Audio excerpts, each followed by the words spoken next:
A bony Bankart fracture is a common injury pattern seen in anterior shoulder instability. When a large bony Bankart fracture is present, surgical reduction and fixation is the preferred initial treatment option.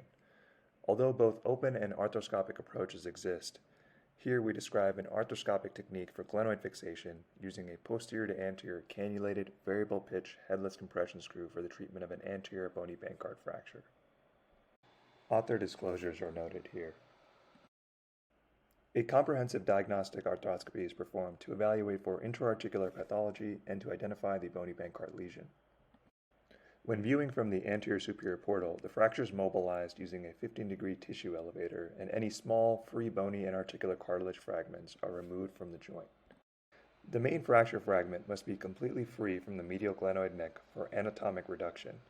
A key step here is to use a radiofrequency ablation device to subperiosteally dissect along the anterior border of the fracture fragment just medial to the labrum without detaching the inferior glenohumeral ligament.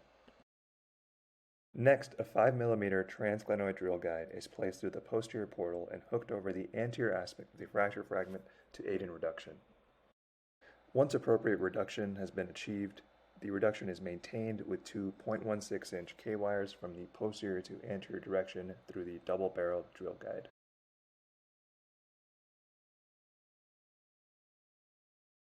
The screw length is then measured and the K-wires are over-drilled with a 2.5 mm cannulated drill. A 3.5 mm variable pitch headless compression screw is then placed by hand while maintaining reduction with the transglenoid guide and suture grasper as needed. As can be seen here, there is excellent compression of the bony fragments through this screw. Care must be taken to avoid rotation of the fracture fragment once the screw threads have obtained purchase. The screw tip should be visualized at the anterior border of the fracture fragment before the K-wires are removed.